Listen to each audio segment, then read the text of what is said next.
ਲੈ ਪੈਸੇ ਰੋਸ਼ੀ ਸਾਥ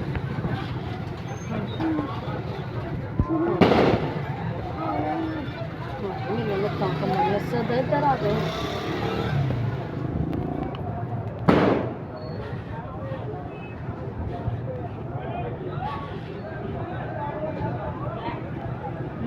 ਤੋੜ ਕੇ ਲੈ ਕੇ ਜਾਂਦੇ ਆ अच्छा अरे आ जा कोई नहीं